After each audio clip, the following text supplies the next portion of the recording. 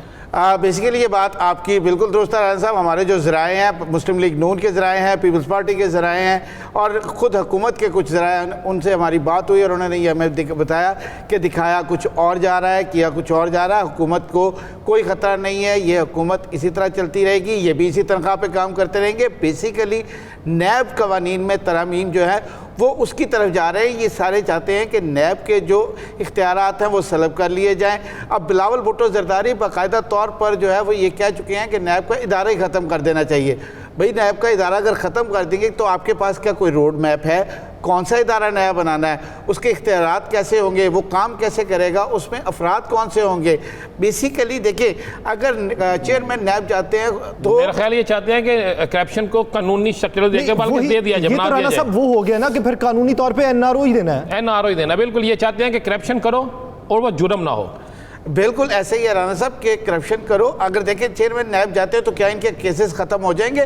Nawaz Sharif family کے، ادھر دوسری طرف جو ہے وہ بلاول بھٹو زرداری، آصف زرداری کے کیسز ختم نہیں ہوں گے۔ اس لیے یہ چاہتے ہیں کہ نیب کا جو ادارہ ہے اس کو اتنا متنازع بنا دیا جائے کہ اس پر ترامیم کرنی پڑے، اور ترامیم ایسی ہوں جو ان کے حق میں جاتی ہوں، حقوق سلب کر لیے جائیں، اختیارات کم کر دیے جائیں تاکہ کسی پر ہاتھ نہ ڈالا جا سکے اور بآسانی یہ چیزیں وہ ختم ہو سکیں۔ ناظرین، عید قربان قریب ہے اور اس کے بعد آل پارٹیز کانفرنس بلائے جانے کی بھی اطلاعات ہیں۔ پاکستان مسلم لیگ نون کی بھی کافی تیاریاں دکھائی دیتی ہیں، تو یہ سیاسی اکٹھ جو ہوگا ان کے مستقبل میں فیصلے کیا ہوں گے، حکمت عملی کس طریقے سے ترتیب دی جائے گی؟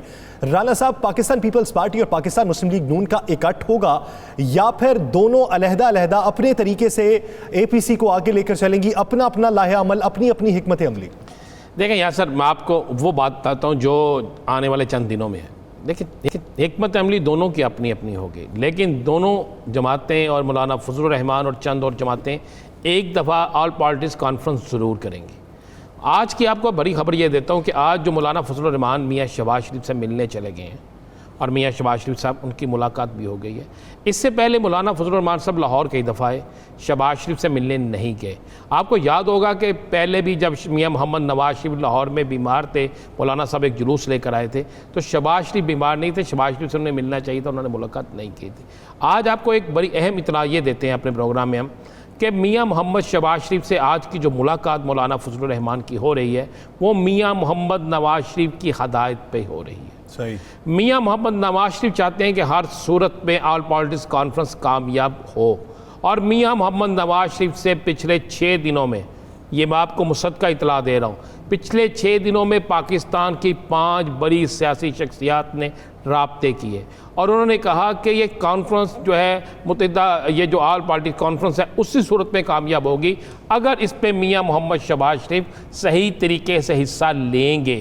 اور شہباز شریف جو ہے مسلسل اس کو جان بوجھ کے ڈیلے کر رہے ہیں، جان بوجھ کے تاخیر کر رہے ہیں کہ وہ یہ کسی طریقے سے آگے چلے۔ اس کے بعد میاں محمد نواز شریف کی طرف سے یہ ہدایت پہ آئی اور حکم نامہ بھی آیا، اور حکم نامے میں شہباز شریف کو کہا گیا کہ وہ اپنے آپ کو ذرا درست کریں اور اس میں آ کے بھرپور طریقے سے حصہ لیں، اور وہ ایک کاسٹ کے ذریعے، جس کے ذریعے پیغام نہیں آیا بلکہ وہ ڈائریکٹ بات ہوئی ہے، اس کا ذرائع کیا تھا، کیا واٹس ایپ تھا، کوئی اور نمبر تھا، کس طریقے سے بات ہوئی، یہ بالکل کنفرم۔ رانا صاحب ایک چیز واضح کریں کہ آل پارٹیز کانفرنس بلانے میں جس حد تک متحرک مولانا فضل الرحمان دکھائی دیتے ہیں، نہ بلاول بھٹو دکھائی دیتے ہیں، نہ میاں شہباز شریف دکھائی دیتے ہیں۔ آپ دیکھیں زرداری صاحب سے بھی ملاقات خود جا کے کی، اب شہباز شریف صاحب سے بھی خود جا کے کی، کیا اس کی صدارت مولانا فضل الرحمان کیا؟ نہیں، میں یہ بھی بتا دوں، اس کی صدارت میاں محمد شہباز شریف کریں گے۔ اچھا، یہ بھی آپ کو خبر دے دوں، اور میں آپ کو یہ بھی بلاول بھٹو زرداری کے ہاتھ بھی نہیں ہوگی، بلاول بھٹو زرداری کے ہاتھ میں بھی نہیں ہوگی۔ اور میں آپ کو اگلی خبر بھی بتا دوں،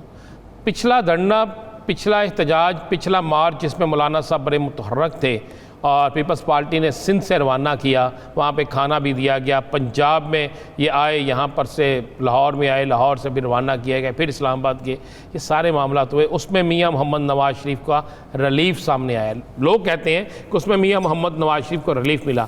یہ جو دھرنا، یہ جو آل پارٹیز کانفرنس ہوگی، اس کا مقصد میں آپ کو پھر بتا دوں، حکومت کے جانا نہیں ہے، اس کا مقصد پھر کیا ہے کہ تمام سیاسی جماعتوں، میں کیا کہہ رہا ہوں، تمام سیاسی جماعتوں کہ رہنماؤں پر جو کرپشن کے مقدمات ہیں یہ ABC اس کے لیے، یہ آل پارٹیز کانفرنس اس کے لیے ہے۔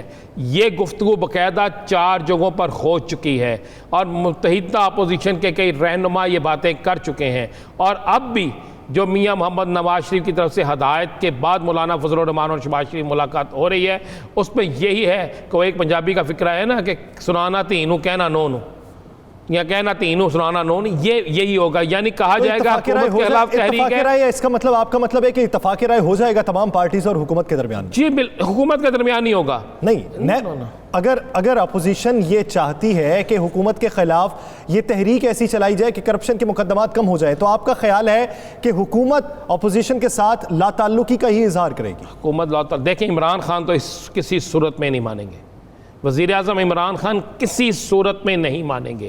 یہ اتنا پریشر بنانے کی کوشش کریں گے کہ اگر حکومت کی طرف سے کوئی مذاکرات کے لیے آئے تو انہیں کہا جائے کہ جناب ہمیں یہ ریلیف دیں، یہ ریلیف کس طرح دیں، جس طرح تھوڑی دیر پہلے میاں شاہین الدین کہہ رہے تھے نا، کچھ قوانین ترامیم ہوں گی، یہ ترامیم سے ہٹ کے بھی ہوگا۔ دیکھیں بہت سے کیسز میں پھر کیا ہوگا، گواہ پیش نہیں ہوگا، بہت سے کیسز میں کیا ہوگا، نیب جو پروسیکیوٹر ہے ہو سکتا ہے وہ کمزور پیش ہو سکتا ہے کہ بہت سی چیزیں ایسی ہو جائیں، یہ ریلیف چاہیے ہوگا انہیں، اور کوئی ریلیف نہیں چاہیے ہوگا کسی صورت میں۔ پیپلز پارٹی نون لیگ حکومت کا خاتمہ نہیں چاہتے، وہ ہر صورت میں اپنے مقدمات کا خاتمہ چاہتے ہیں، بس یہ سارا چیز اس کے لیے ہو رہا ہے، اور اس کے لیے انفرادی قوت جو ہوگی اس کے لیے مولانا فضل الرحمان کو استعمال کیا جائے گا۔ مولانا فضل الرحمان کو اس کے عوض کیا دیا جاتا ہے، اس کے ساتھ کیا وعدے کیے گئے ہیں، ان کو کیا ملے گا؟ عید کے بعد تک کا چھوڑتے ہیں اس کو، عید کے بعد تک یہ فیصلہ کہ کس سے کیا وعدے کیے گئے اور اسے کس بہاف پہ ملاقاتوں کے لیے کہا گیا اور کس کو کس بہاف پہ صدارت ملتی ہے۔ ناظرین، دی لاسٹ سے مجھے اور رانا عظیم صاحب کو دیجیے اجازت، اللہ نے کے بعد۔